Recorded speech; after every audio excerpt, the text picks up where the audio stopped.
Bonjour à toutes et à tous, c'est Jérémy de La Baleine. Aujourd'hui, nous allons voir la différence entre Proof of Work et Proof of Stake de manière simplifiée et concise. Comme vous le savez déjà, la fonction principale du Bitcoin et d'autres crypto-monnaies est de valider des transactions et de les additionner dans un fichier appelé la blockchain.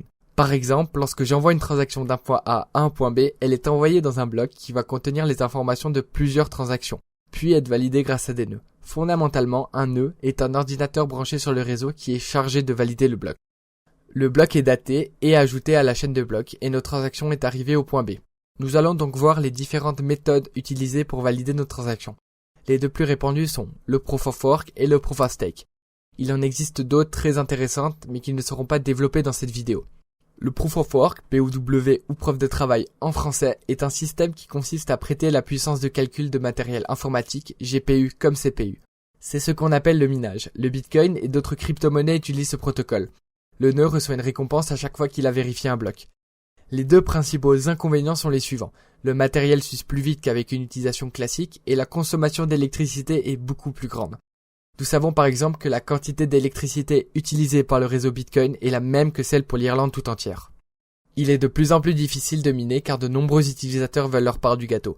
On peut comparer cela à la ruée vers l'or. Mais beaucoup de monnaies récentes sont très profitables et ont de belles perspectives de croissance. À l'avenir, le minage sera réservé aux grandes firmes et entreprises qui auront un énorme budget pour se le permettre. Passons au Proof of Stake, POS ou preuve d'enjeu en français. Il s'agit de valider les transactions d'un réseau d'une monnaie en bloquant une certaine quantité de tokens dans son portefeuille pour lesquels on reçoit un intérêt. Selon les monnaies, on peut percevoir 1% annuel comme plus de 1000% pour les plus inflationnistes.